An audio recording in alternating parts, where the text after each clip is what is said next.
My name is Leigh, and I am a forever student of EQUINExtion.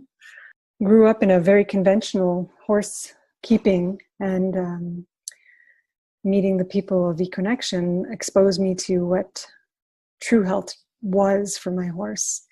I want to share what I've learned, and I'm presenting this today with Lisa, who is the founder of EQUINExtion. And hey. And a lot of people think that EQUINExtion or any barefoot trimmer world is all about the trim. And one of the purposes of this presentation is to sort of allow people to understand that it's so much more than the trim. And even just looking at this front page, that's where Make the Connection comes in. And when you look at that photo that's on there, which is EQUINExtion's logo, that it's not all about the trim, but It's all about the horse. And when you respect the actual horse and what they are and how we've been failing them for many, many years in your conventional way.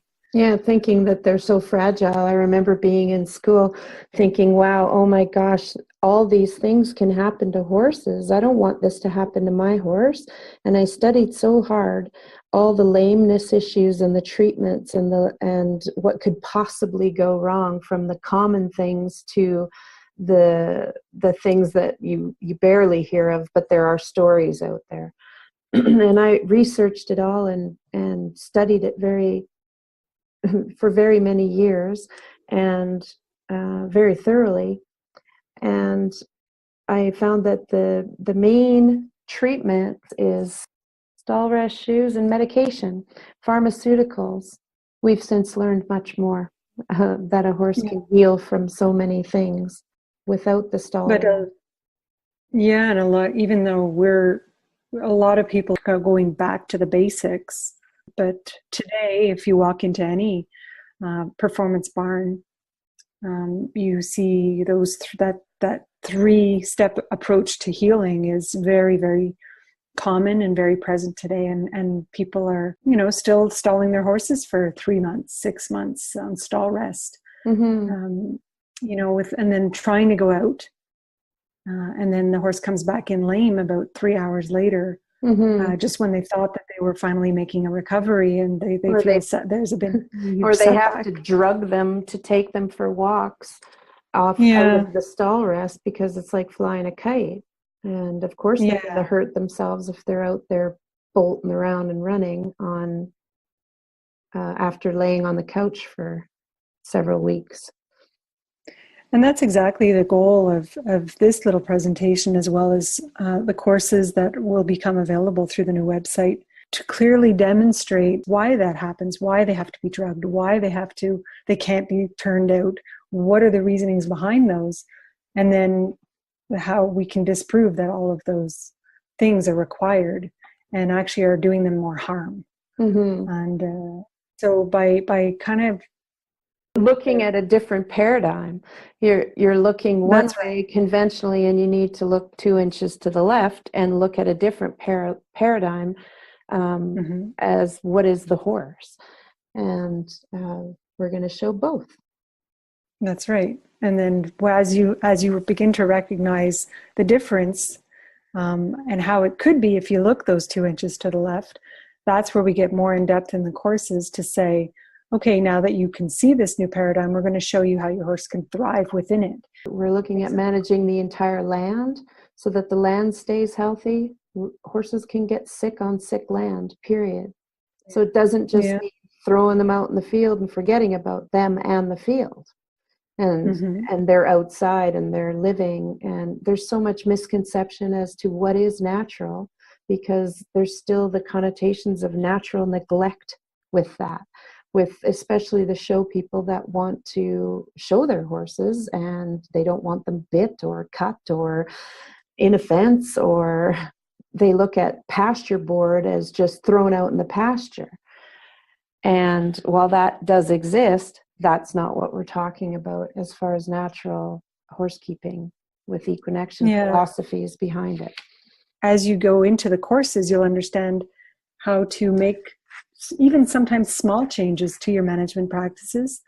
Sometimes it's major overhauls, and how you can start to implement these quickly inexpensively, considering how much money we spend right now on our conventional horse keeping, with shavings and stalls and turnout and medications and everything.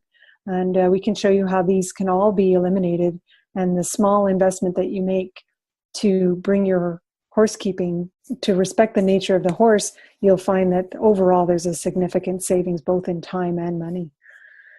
Awesome. Sounds great. Let's get started. Yeah. So a little bit of history about what is EQUINExtion. EQUINExtion actually didn't even start with a trim. It started when I was selling super horses, all naturally raised barefoot horses that were conscientiously brought up for their health and wellness and for their partnership with humans. And that's where the name came from. And then I realized that that there was a large need for knowing how to trim the barefoot when it's living in the environment in which it lives, and how to strengthen it for performance, and also how to utilize both trimming and lifestyle to cure and or reverse many major pathologies such as founder and laminitis, to name a few. So since 1996, we've been promoting this. We've had certification program and trim training for others since 1998. And on the website now we have alumni trimmers, and some of these trimmers are actually gone through their trimming days and they've retired. They're no longer trimming for others. Yeah. And so we also put out some lameness rehabilitation specialists. So a lot of people, when they think of EQUINExtion, and they remember a forum that was up for many, many years to help people learn how to trim. And that's what a lot of people think, that all it was, okay, I need some help in finding out how to trim. But again, it's so much more than just learning a trim. As soon as you start talking about the trim and you start talking about the issues that you see in the foot, the disease, or just why did I get an abscess this time? Why is there a ripple in the hoof capsule? And then right away we start getting questioned on, well, where does he live? Where does your horse live? What is he eating? How long has he been in shoes before this? And all this stuff. Then we all realized very quickly when we were participating that it's not anything just to do with the trim. The foot is actually revealing to us what's wrong in the horse and in the horse's life. And that's why it always seemed to come down to the trim in that sense. So EQUINExtion also developed many natural lifestyle and diet protocols and training models, and right from birth super horses. And then, of course, to support the horses, there was the EQ Magic product line of supplements and goops and things like that will help to support the horse as they're, rehabilitating or just getting stronger. Right on. So to reiterate, we're not just about the trim, and you can do a method. You can learn a trim method and apply that to 100 horses, and it might be great for 80 of them or more or less, but there will be some that you're like, this method doesn't work. So therefore, barefoot doesn't work. And so we're all about teaching people how to discern what needs to go and what needs to grow. And we've had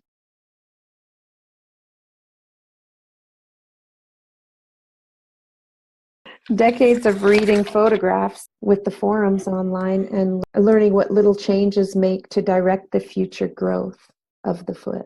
Because that's what we want. We want to direct the future growth, not make this initial trim or whatever look beautiful. Some can and some can't. Yeah, and I think a lot of people, when they join a weekend clinic, think that they're going to learn a method and then that they're going to be able to go and trim other horses afterwards. And that might be true if it's your own horses and you're being followed closely by the EQUINExtion team.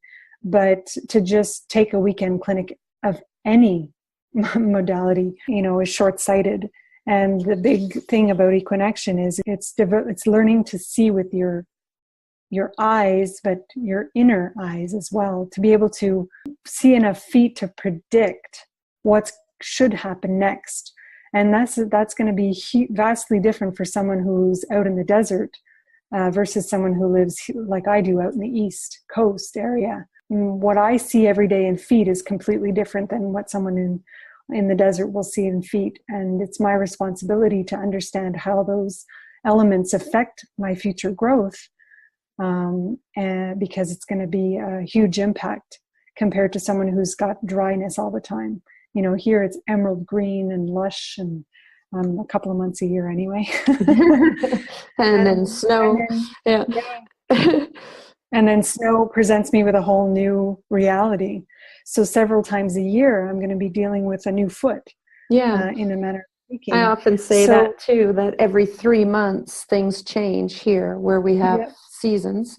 But we've been able to see and help and connect with people from all over the world to help them also make changes with their trim approach to direct for future growth and development. Yeah.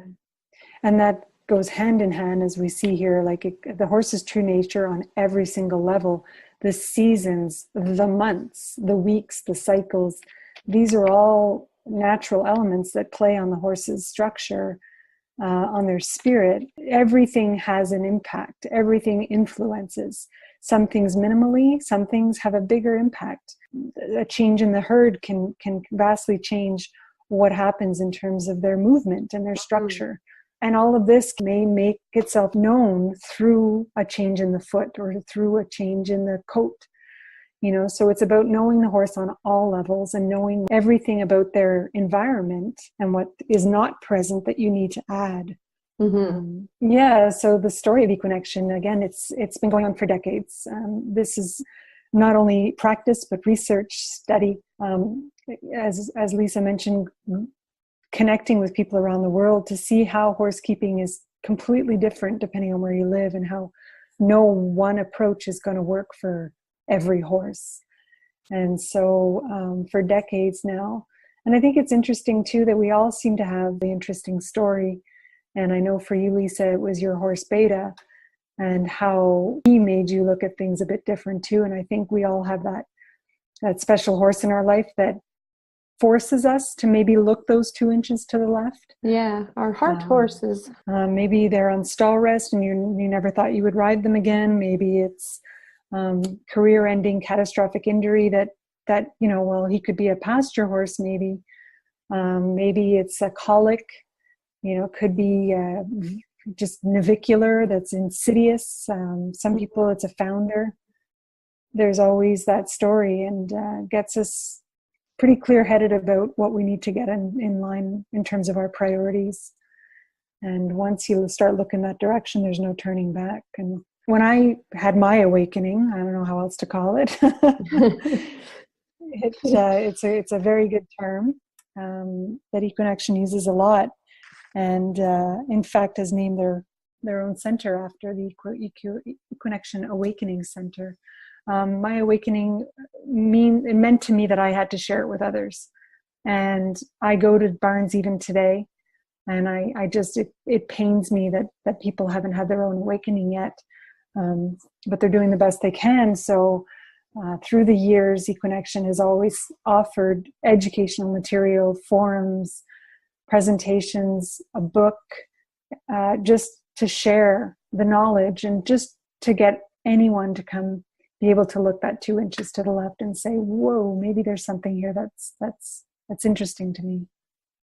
This presentation, all the educational material, everything is for anyone who chooses to take their horse to another level in this manner of speaking.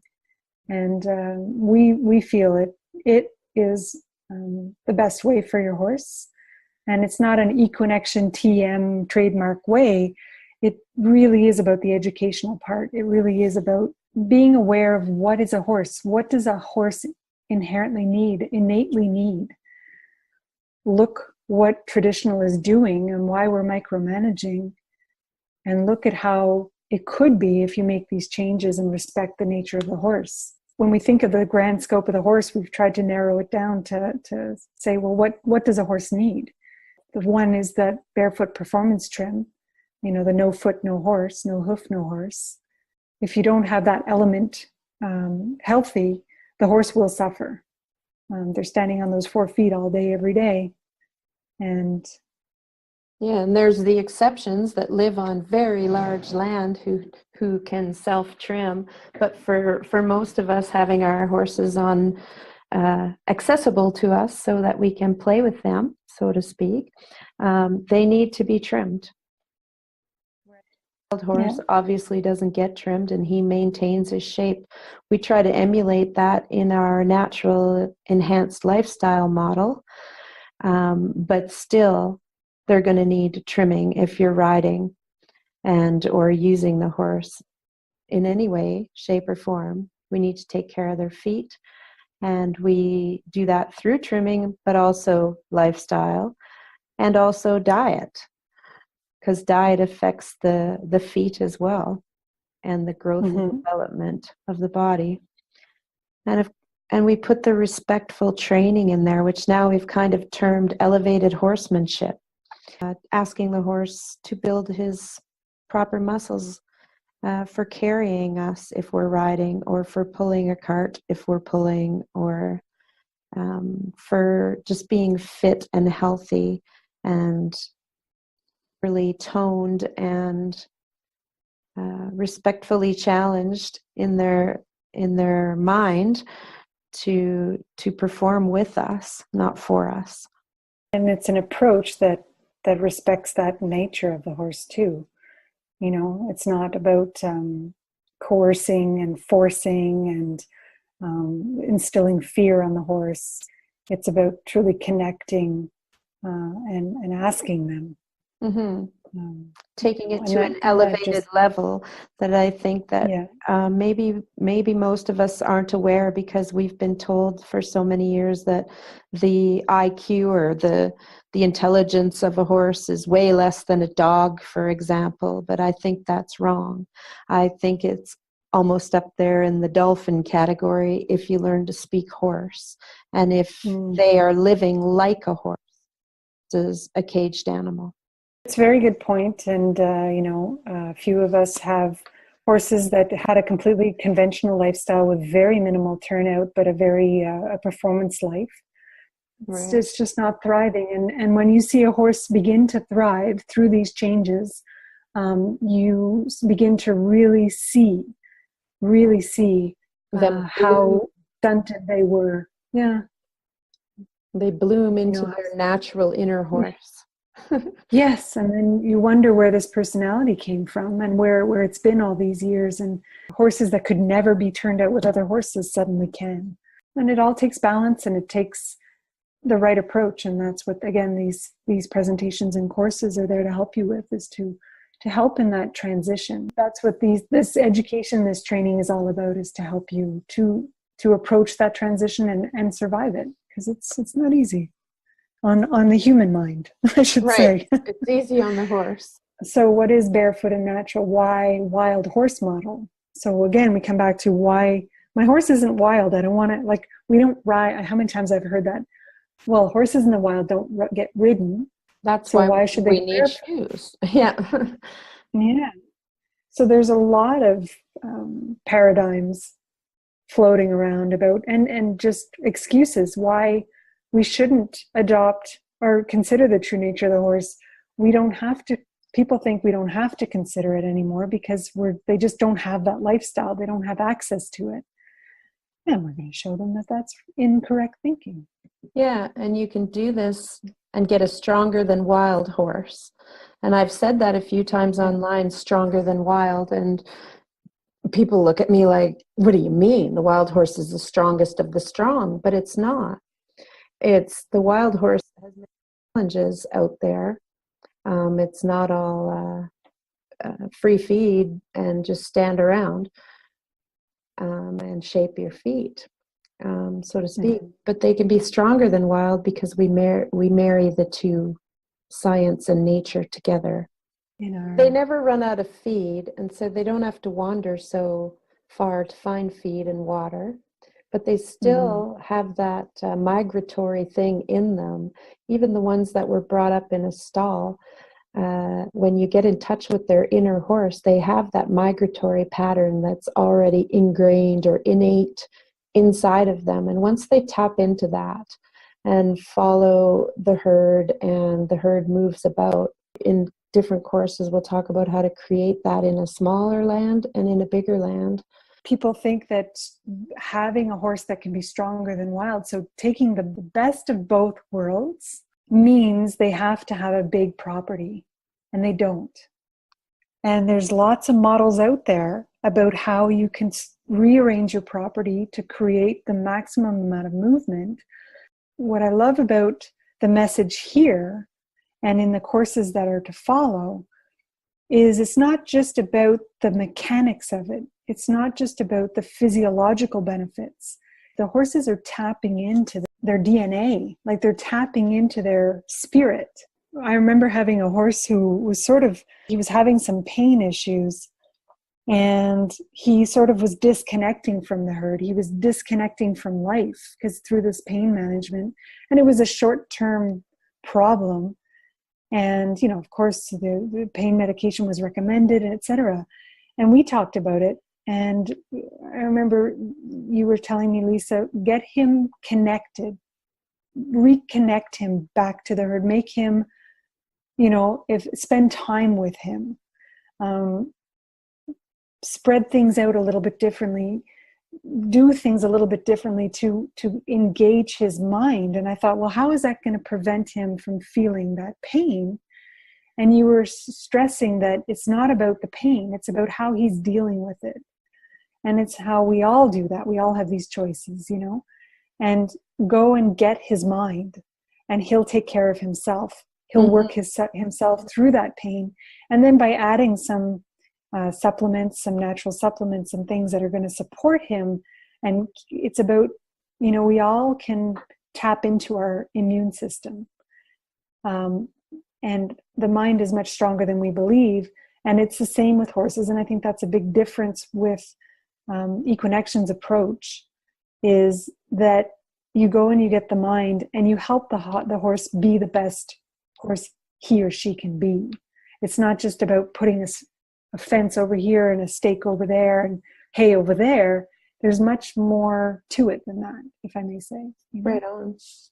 Well said. I like it. So we were talking about trim methods. There's the Mustang hoof.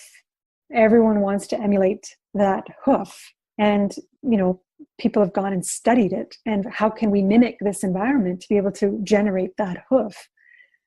But if you look at other horses in different environments, depending on their environment and their lifestyle, they'll never get that hoof. And I think that's a really interesting point. Here in, as it says in Nevada, you get about 5 inches of precipitation each year. But then if you go up to the Canadian Rockies, it's a very different story. And you're not going to see this hoof. To me, the lesson in that was, I can't trim to make it look like a Mustang hoof, just to make it look like a Mustang hoof. I have to adopt a lifestyle and feeding regimen, or, that's going to assist in the horse generating that. But depending on where I live, I may not be able to obtain that. There's going to be a different approach. There's many examples of wild horses. So this is one example. And it seems to be the example that people go, yeah, I really like that foot. Look at how sound they are on that foot. And look at them running across this really harsh environment and not eating a lot. And that's a wonderful thing. And that's how they adapted.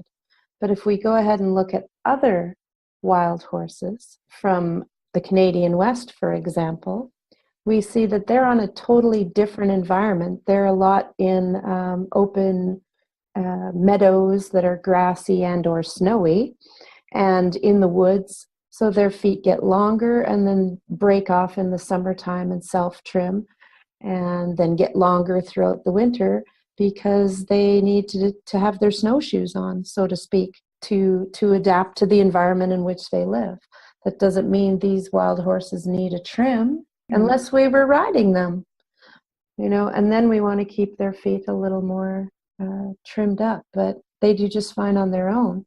Even the adaptations can go the other way, that if we look at horses from Sable Island or Chincoteague Island, where they're living on dunes, these are some of the feet that have been seen in those wild horses. So there is definitely something to be said for the adaptation qualities. And that doesn't mean that these horses were incredibly lame and unsound, but they have no predators.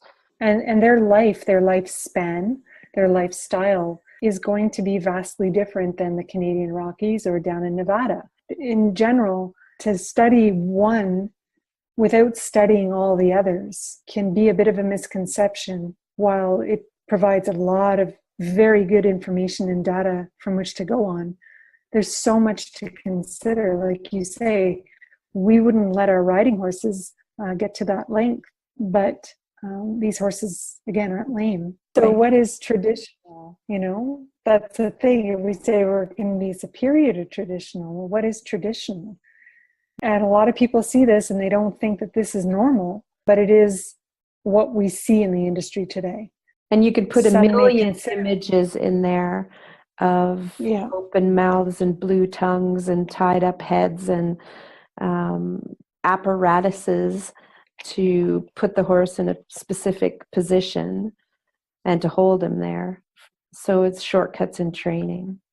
And a lot of it comes through domination and learned helplessness on the horse. That's a whole other story. But if you're using your horse like this a lot, he's going to wear his feet differently. He will. He's going to wear his teeth differently. He's going to wear his joints differently. He's going to everything is going to suffer. When I first got into horses a couple of decades ago, there was not this big push toward eradicating these practices, but it's still rampant today. So it is nice to see that the people are getting away from these types of practices, but there's still a lot of work to do. And I think it's up to all of us to call them out and say that we can do better for the horse, as our partners. Traditional hoof care doesn't necessarily just mean shoes. It's a whole, what shape is expected, what the parts of the foot are meant to do and not meant to do, respecting this or not respecting this, understanding all the elements of the horse. There's lots of questionable methods of hoof care, and that is still something that is rampant. Even though we're seeing a lot more barefoot, it doesn't mean that everybody is respecting what a horse needs. Yeah, and looking at the questionable methods of hoof care, there's so many ideas out there now, and we've watched the barefoot world grow into this huge thing that it's like an entity of its own, but there's still so many fractured methods out there that are, my method's better than this method, and they're not doing it right, and they're still talking methods. Whereas like shoeing, you can have the same thing. You can have people that say, oh, that guy doesn't put shoes on right, but you got to get this guy because he put shoes on right. And while there may be all of that, I think that we need to look at the horse's foot as a dynamic thing, not a solid block of something that we can keep the same all year round. And it will respond to the amount of work that it gets versus the amount of standing that it gets. It responds to the environment on which it stands on, even. To the point that if you think about it just really simply, if the horse is standing on a nice fluffy bedding of straw or shavings all day long, the feet receive that message that there's a nice fluffy bed to stand on. So they don't develop into standing on rocks or moving through harder ground. And so that's why a lot of people think that maybe their horse maybe needs shoes and or pads and or something, because the feet are simply just underdeveloped for the terrain that they want to perform on. Yeah, and that starts right at birth.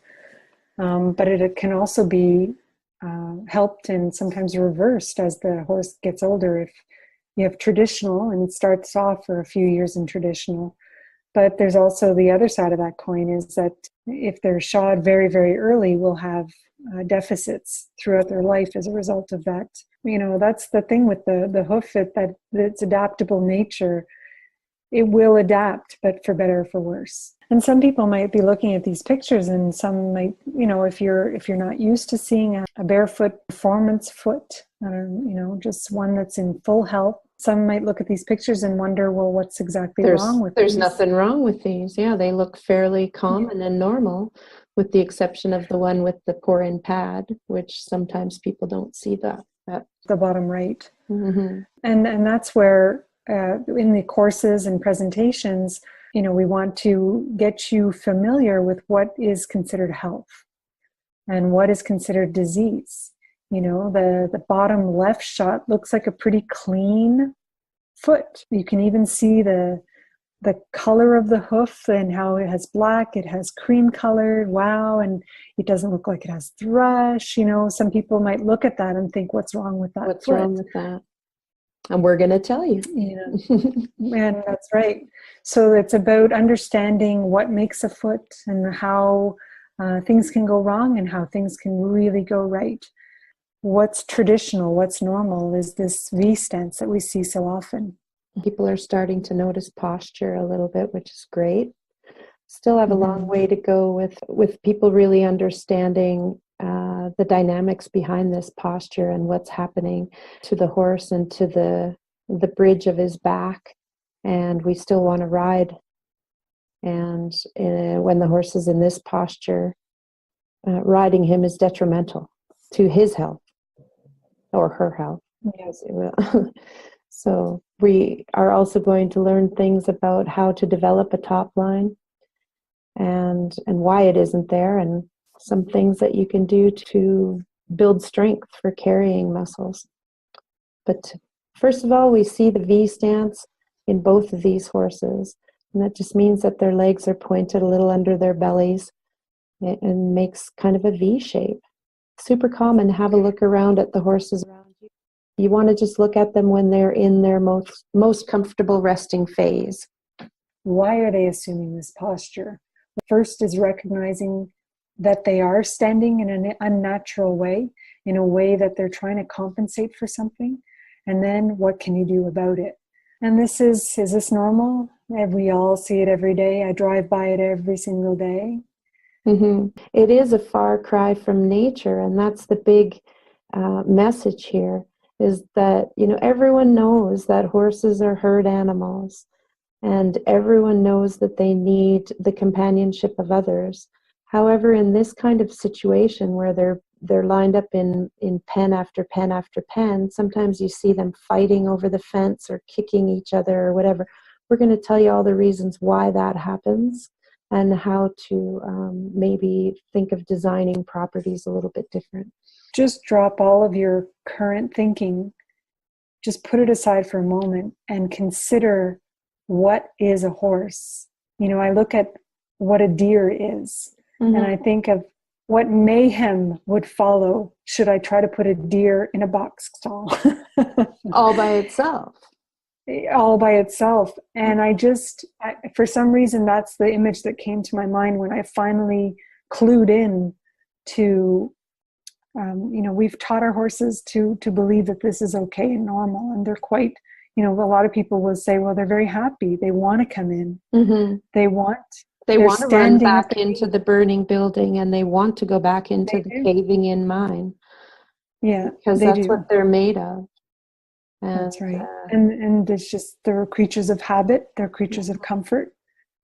And so, yes, we can ask them to adapt to this, but it doesn't mean that they're going to thrive in that. It does them any favors, yeah.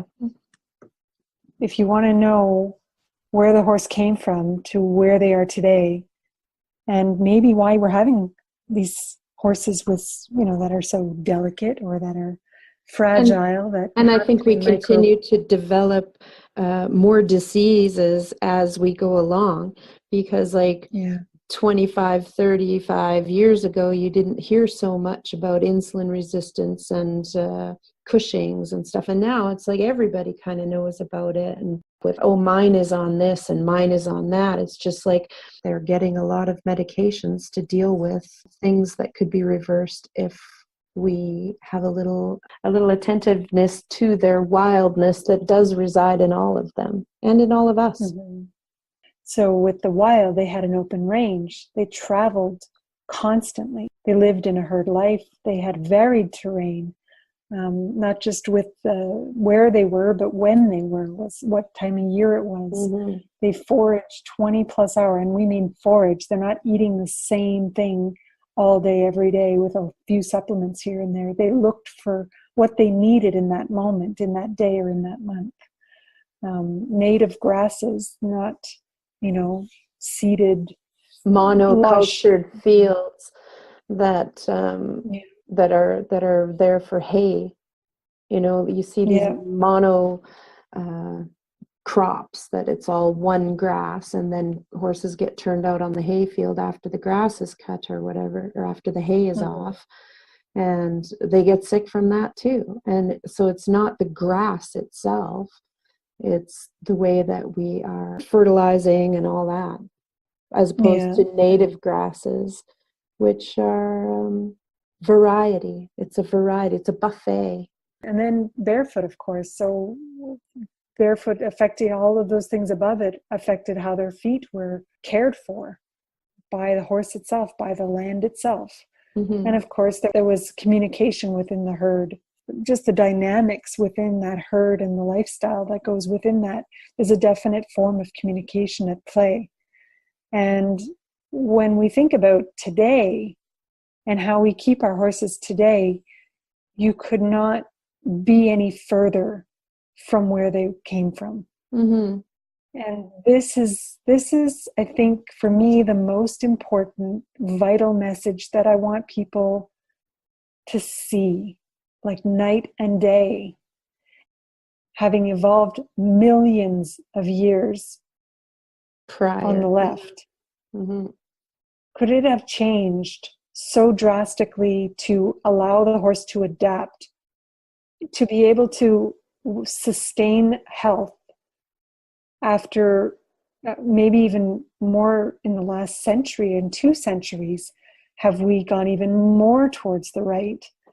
But I guess what I'm trying to say is we can't expect them to have evolved so quickly as to thrive in this complete 180 from where they came from. People think they're supporting them with the stalls and the individual turnouts and stuff, and they think that they're helping them with metal and nail shoes or the feed stuff that we get from the feed stores now, so much processed feed going in.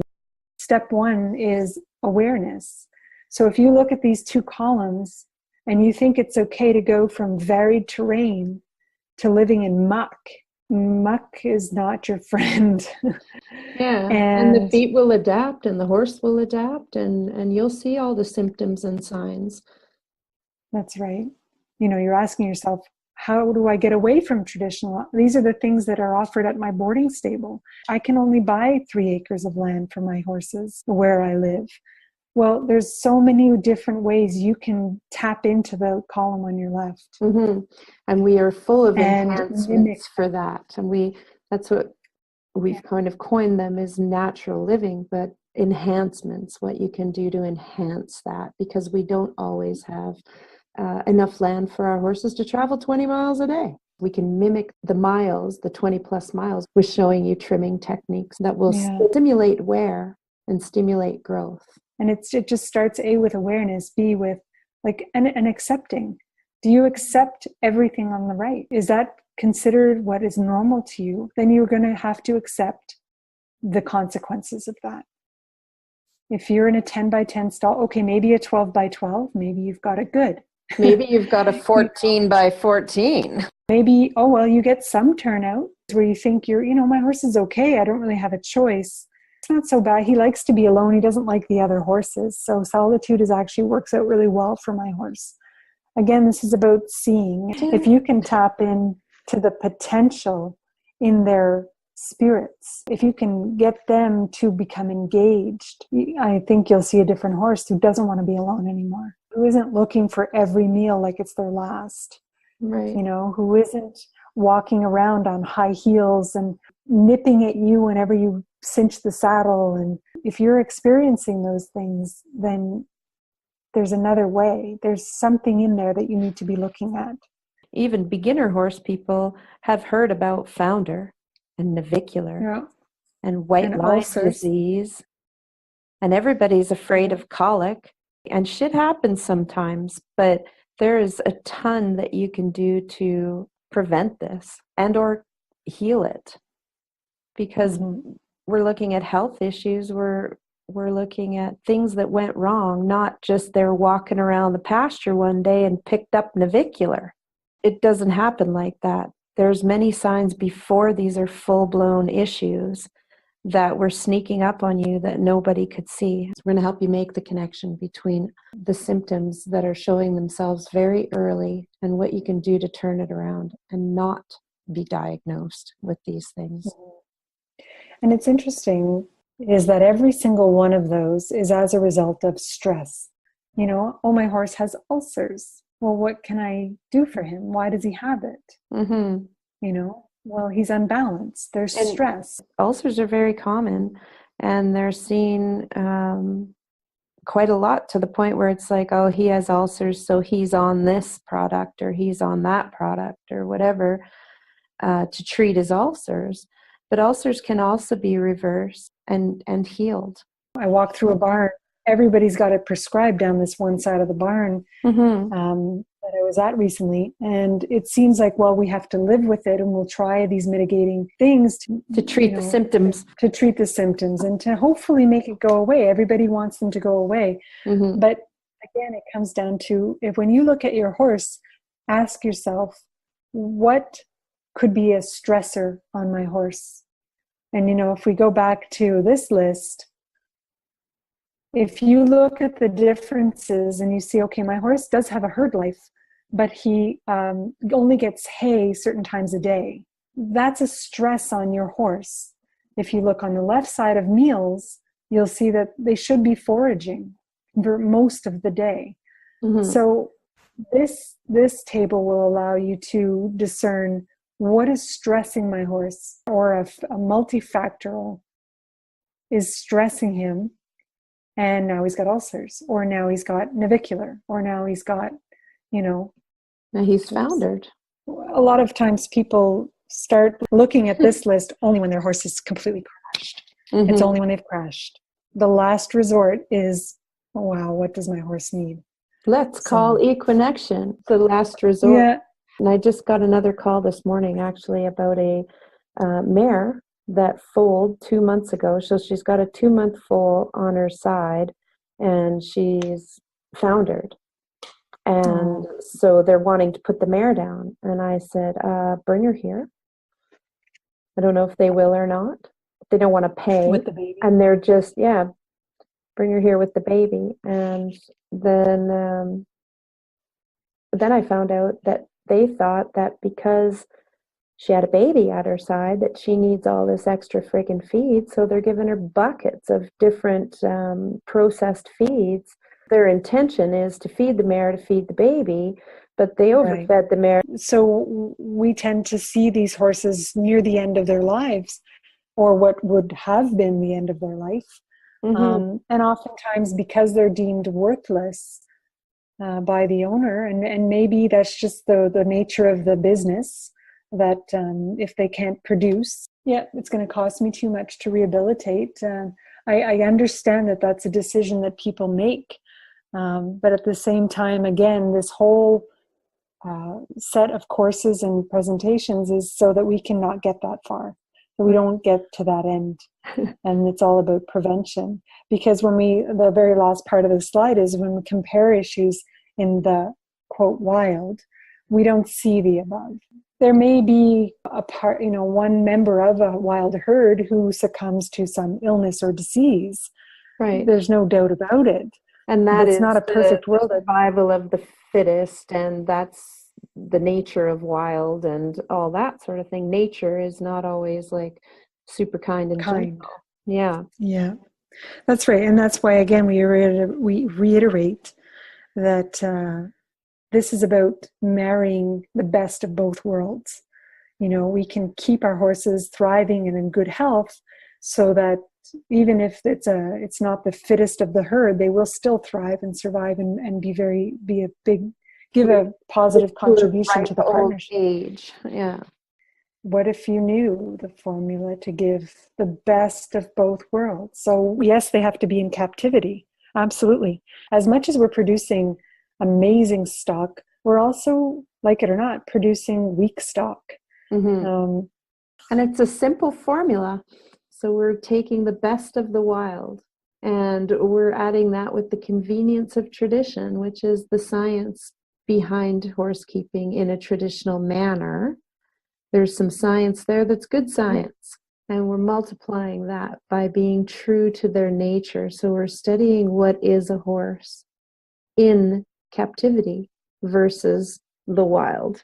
And by in captivity, I mean having them true to their nature, which, like it or not, is going back to wild. Yeah, going back to wild, but knowing that we can't just turn them out by asking them to adapt, but by respecting their true nature. It's a win-win.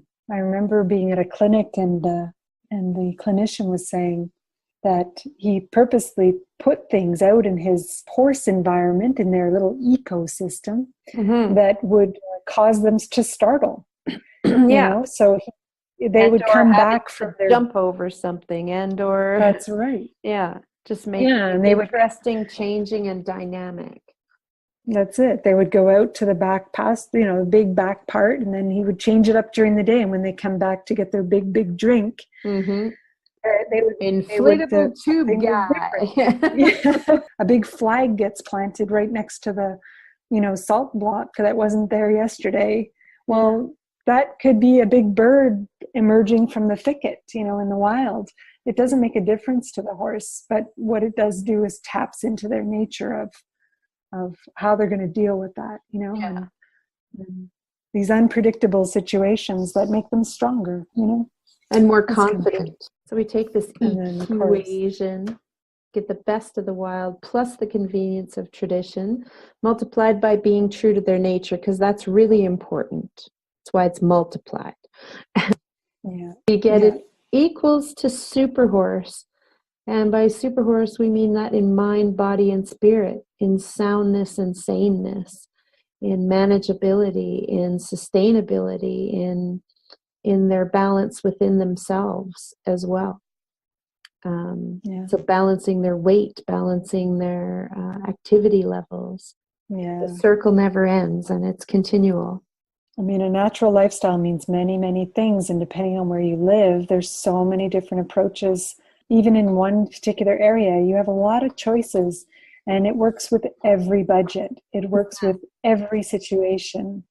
There's so many different ways to enhance their life. And again, like we just said, it can change from day to day or month to month, season to season. And there's tons of support with EQUINExtion to understand and adapt along with your changing seasons, with your changing herd dynamics. Yeah, and herd dynamics, if anybody's ever had a field full of mares or a field full of geldings and add one of the opposite sex, that changes dynamics.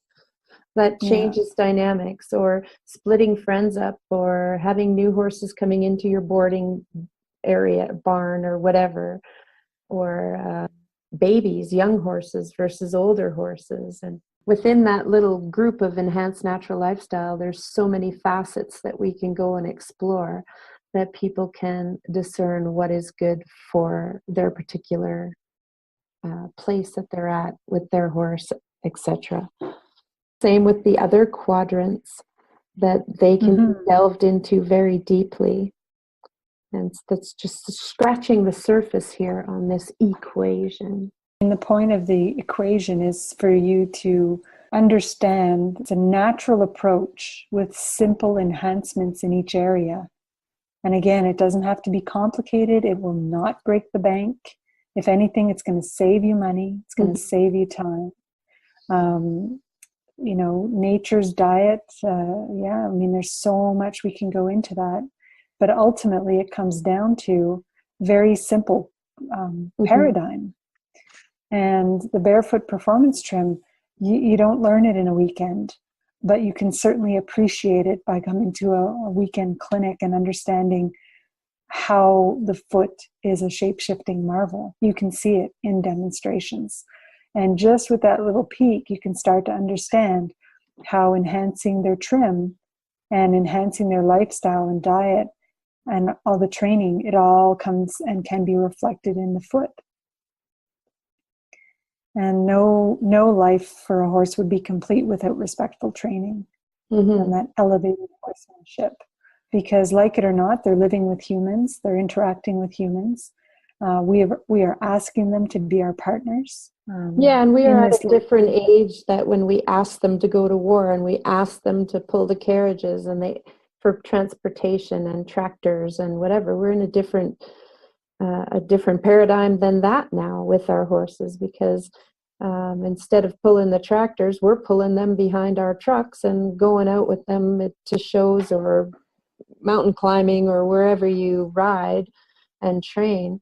But everybody knows, and when people say, well, wild horses, they're not ridden, so that's why we put shoes on, and horses aren't supposed to be ridden, that's why we put shoes on. And there is a little bit of a truth to that, is that, yeah, physically horses aren't really meant to carry weight on their back. And everybody who knows that or is a good trainer should know that they're not meant to carry weight on their back. So the respectful training quadrant encompasses things to elevate in fitness level so that he's able to carry without being injured. And there's so much injury from improper riding, which maybe is just oblivious, that it just hasn't been talked about enough yet to really discover that quadrant, because it's a big one as well. And there's certain things you can do. You don't have to be a super expert rider, but we can learn how a horse should move and how what their footfall pattern should look like, how their hind end is connected to the front end, how that should look on pictures, how to do some simple stretches and stuff to elevate the back, to engage the back, and to learn about their body structures and the elasticity of their body and their mind, and the mind incorporated into that as well. And the courses will focus on each of these key elements here, that each of these points, what is movement? What is proper movement? What, turning around in your stall all night is not movement. Right. What do we mean by movement? What do you mean by free choice? Yeah, my horse gets really fat if he eats free choice. So, that's right. So what do we mean by that? What does it mean? Yeah, and herd life. I mean, it sounds pretty self-explanatory, but there's so much in there. Being iron-free, and that's not just on the feet, but that's mainly what we're talking about here. Yeah. Raw ingredients. What does it mean, raw ingredients? Why shouldn't we just go with the packaged, easy to feed supplements and processed feeds and the all-in-ones? And why do people say that their horse isn't able to have this or that or the other thing? And what do we mean by raw? Why is raw better? Yeah. Why is it different? Issues like budget, even. You think how affordable, and how to make things affordable, and how to keep it simple. And there we go, nature's diet, simple or complicated. Yeah, it can definitely be both when we start to get into thinking about the complicated balancing of rations and stuff. And we do have different considerations for horses that are young versus those that are in training versus those that are pasture pets versus those that are older. So we go through all of that, but it still can be kept very simple. And nature's diet also includes grass and hay and foraging and mimicking that foraging behavior, which is very, very, very important for mental health. Absolutely key for mental health is that foraging behavior, which also gets a little put aside in some of the traditional horse keeping venues, where it's easy just to toss a couple flakes over the fence a couple times a day. now there's more and more people using like slow feeder nets and stuff, and we're going to also discuss the pros and cons of those. Yeah, and how to implement variety in their life. And of course, back, it's not just the trim, but it's so important. We've seen some incredible things happen with just a trim, so just a change to the trim. And we've also seen that in all the other quadrants. With just a change to this, you see some amazing things. So depending on where the foot is or the horse is, a trim can make a huge difference for him. But if we want to keep moving forward, we need to look at the other quadrants and know that these feet are elastic and shape-shifting marvels, which we have photographic evidence for years, on which I was called a liar at times, even that I was photoshopping pictures. But I assure you that these adaptable features are within every horse, and you can learn to trim in a way that will open up the keys to the adaptability, and you can learn to be the director of future growth versus the toenail clipper. Yeah, and that's why it's not a method to be learned quickly. It's a constant evolution of your own learning. One of the big things too that we'll learn about is contraction and thrush. How it's completely it's everywhere. It's an epidemic. So what is it? What causes both? And how do we deal with it? How do we prevent it, first of all? But how do we turn it around for some of these horses? And can everybody be turned around from a life of contraction? What does life look like for them down the road? Right. So lots of different topics just concerning the foot alone. One of the things I always liked when you said that real frogs in nature they're like a first alert of your health of the ecosystem in which they live. Kind of like a canary in a coal mine, right? Right. What is considered a healthy frog and what's considered not a healthy frog, and why is it so important? And that's a lot of that. If you're just beginning, it's going to be in the hoof looker course to teach you how to really look, see all the different scenarios that might be presented, and really learn how to discern what is healthy, what is more on the healthy side versus more on the unhealthy side, because there's just no black and white. It's like, well, that's unhealthy, or that's super healthy. Well, there is the super healthy, but there's layers of health and there's layers of unhealthy or disease as well. Yeah. And it doesn't mean that they're doomed, right? But they are an indicator. And that was the point of the little ribbit frog story, was that your horse's frogs will be an indicator of overall health. Right. And how those quadrants come into play. You can read a frog and kind of understand those other quadrants without seeing them.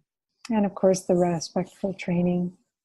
So many kept in a conventional manner, and they're not tapping into their inner horse and their potential and their energy. They're like shut down. Mm-hmm. And we'll look at what does a shut down horse look like and act like. Yeah. What could become manifesting diseases because of such a thing.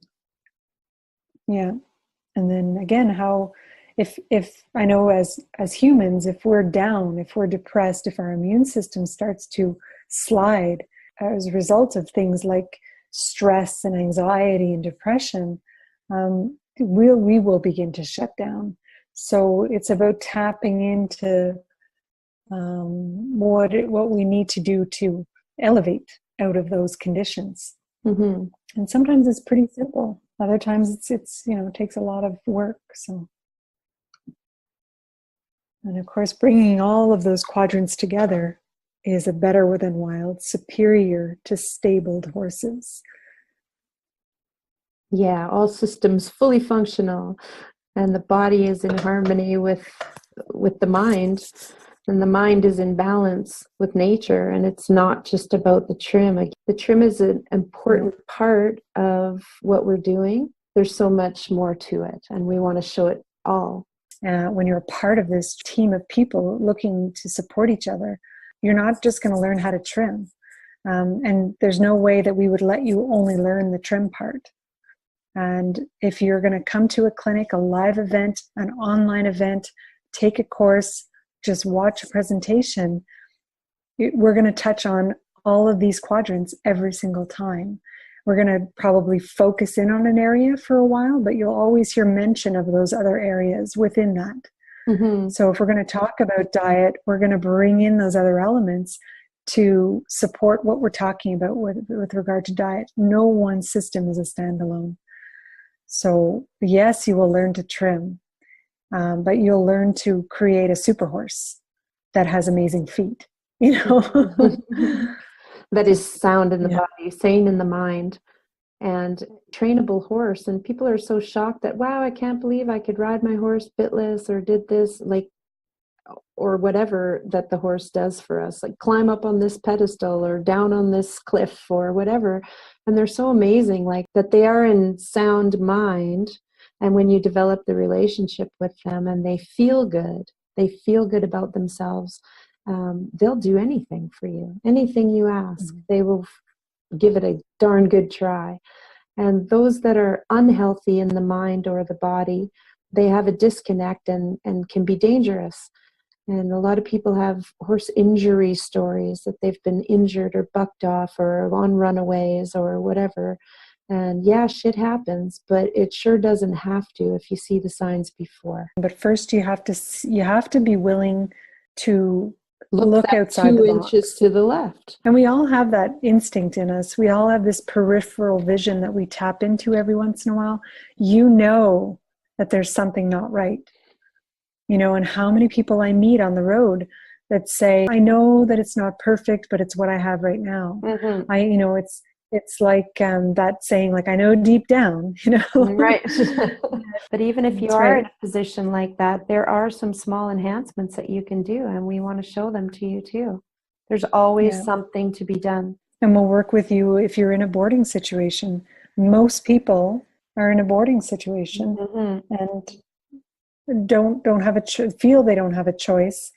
And one of the things too is, you know, just like the organic products that are more and more prevalent in our stores now, people ask, the market has to respond.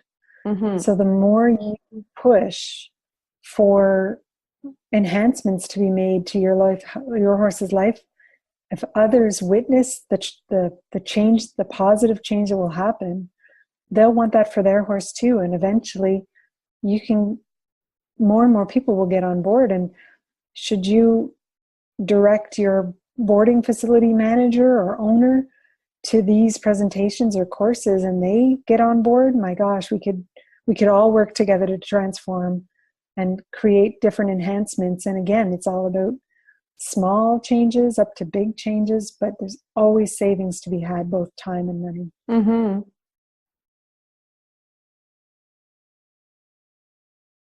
People are full of questions, and we've heard them time and time again. We just talked about boarding, and we've heard, what about he needs shoes, his feet will fall apart, and my horse loves to come in, and what about my jumper? And we have a ton of questions coming into us, and we also have a lot of answers for you, or a lot of considerations for you, for your questions.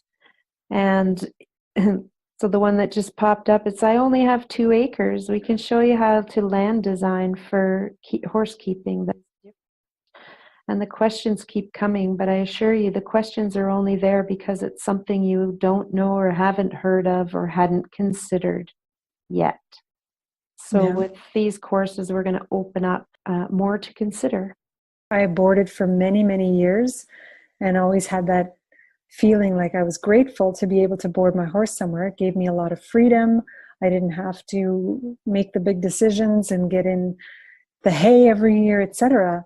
But I always dreamed of eventually it got to the point where I dreamed of having my own place because I couldn't find anywhere that reflected my values anymore.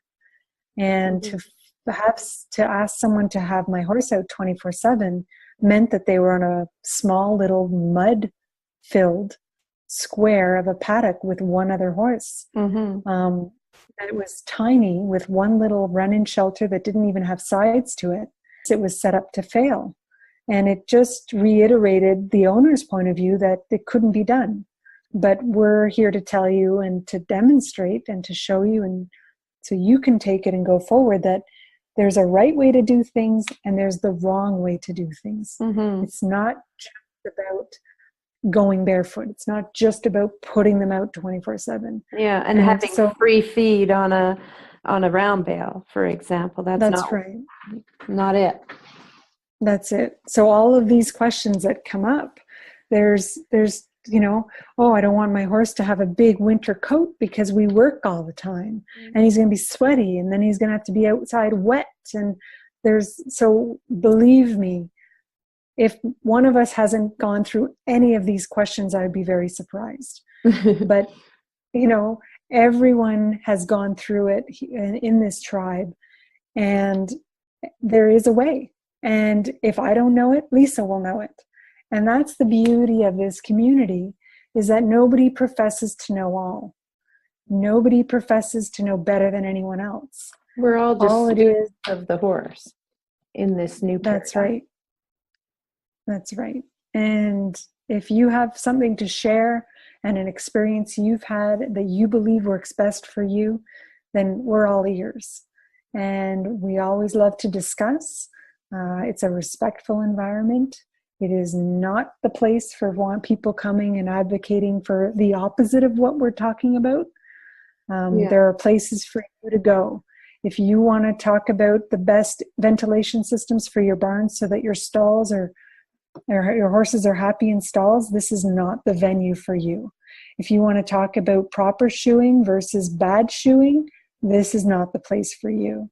This is the community I choose to join, and we are welcoming to all those with like-minded people who want to contribute to this community. And even if you advocate everything here, but all you want to do is talk about how everyone else is doing it wrong, that's not what we're about either. We're just here to embrace those who want these changes. And if you're interested, we will show you, and we will share everything. We have decades of and terabytes full of videos and pictures that we want to share with you. Vintage too. Vintage, you betcha. Right? Like, it sounds overwhelming to learn all this. Like, I couldn't do that. It's just easier just to forget about it and take a deep breath. If this is for you, then join us. If this has spoken to you, then please be a part of our tribe, because we want horses to be super horses, and we want you to get the best out of your horse. We want you to have the best relationship with your horse. And if you don't even want to know how to trim, that's okay too. Yeah. But understand what is health. We're going to share with you what is health, what are the questions to ask your farrier, your trimmer, what you want to see as a result. You'll understand that now. You won't just be a fly on the wall when your professional shows up. You're going to know the right questions to ask, and you're going to know what maybe even you'll be able to start to see yourself without being a trimmer. So if things are going down the wrong road in terms of health. So take a deep breath and become awakened. If you want to join us, then welcome to the awakening. And this is just the online part. It's incredible, and I speak from experience, having attended many of the EQUINExtion clinics. I've been to course weeks. I've been to just a Friday night presentation. I've been to sleepaway camp with EQUINExtion. And the learning is nonstop. The people are incredible. I know people now across Canada. I've met people around the world. And it's all about this connection through the horse and meeting each other at the live events. It's amazing. The energy is amazing. Lisa's an amazing presenter. Presentations are well done. So this is just the online portion. There's a I whole do like a live audience better than talking to the computer. That's for sure. It's nice to have a community to support and to connect with. Even if you're all alone, we have people that are all alone in different places around the world, that they're surrounded by tradition, but they're the only so-called barefoot natural person around. The only weirdo in the room. Right. So they need the support system of a community like this. EQUINExtion is not just one person. It's a community, and we're here to support and help each other thrive. And usually, a message away, an email away, a phone call away. A Zoom webinar away. Of course, we can't talk about EQUINExtion without talking about rehabilitation that's happened over the years, the transformations, the horses that have gone on to live many, many years, and some who didn't, but it's all part of the experience. The EQ Awakening Center in Calgary, just outside of Calgary, does it on a daily basis, and also helps those around the world rehabilitate their own horses. And if you're wondering, yes, that is the same hoof on the top. Through using protocols that are taught by EQUINExtion, that horse was able to have a foot transformation. So how do you do that? Find out. And amazing what one trim can do, or a series of trims can do, and how student trimmers are also producing amazing results. Mm-hmm. How posture changes. And again, not just about the trim, but it's a very good place to start as well. And we won't go through all of the mission statement. It is available on the website, but it's all about connecting and growing and changing the world. It's bringing in a new paradigm, because we got a lot more to say on the inside of this online community, but we are also still doing some live events. So some internship programs are available at the EQ Awakening Center. We do some certification course training weeks, meaning if you want to become a certified trimmer, that you can be supported through the community, both online and in live events. As weekend clinics, workshops, seminars, talks, and we have been, to this point, doing this all over North America. We would consider going anywhere in the world for different clinics and workshops, seminars, talks, and online and or in person, we do private clinics for people as well, and consultations. Yeah, there's nothing better than having a good solid hour focusing on your issue, because so much comes out in the conversation that you never thought of. It's one thing to email back and forth, but when you can get online with someone, show your pictures, share things online too. That's a great tool now that's available. You'd be amazed at what can be pointed out that you're not seeing. Mm-hmm. And that's the whole purpose of having the second set of eyes work with you. That's why I say I'm a constant student. Lisa says she's always a constant student. When someone else looks at what you're working on, sometimes you're not seeing it anymore. It's been too much. Or maybe you know exactly what the problem is. You're just not sure which direction to go in first. And then other things come up during the conversation. So those consultations are well worth the time, the money. Same as the seminars and talks. Anything live, anything that's interactive, the community forum, you put your question out there, and you got to be ready for the response, because it's pretty intense. And if you want to get a good start, really good tool to start you off is the EQUINExtion book. It is a really great book because it's a little flip book with lots of photos, diagrams, pictures, with captions and some explanations. But it allows you to have a much deeper appreciation of everything we've just talked about.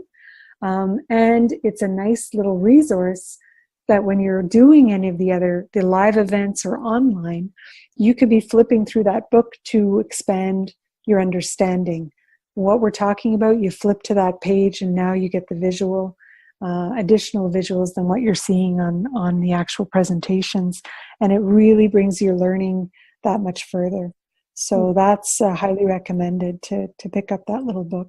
And you can go on the website and order that. Yeah, I've shipped that all over the world. Yeah, full color, and it's also it's handy because it's the pages are thick, and it's travelable, and you could bring it right to your horse. Pick up the foot, and then just do some looking on your own.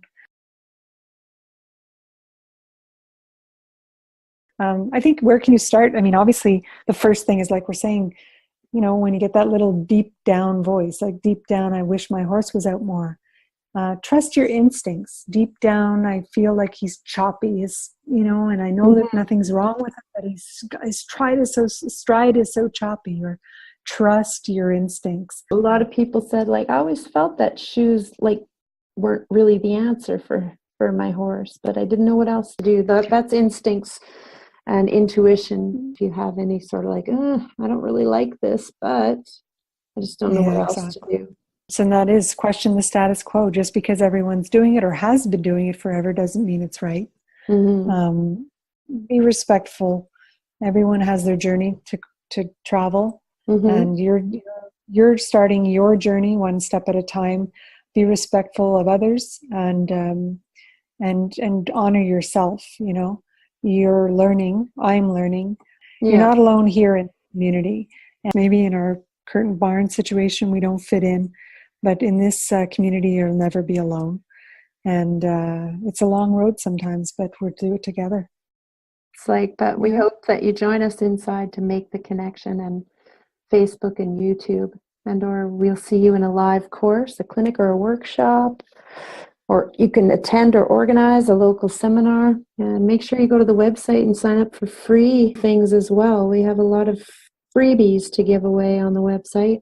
And of course, you can find your trimmers. Any questions you have, these people are there to help. So we thank you. Yeah, thanks for being here and listening to all of this. And we hope to see you inside.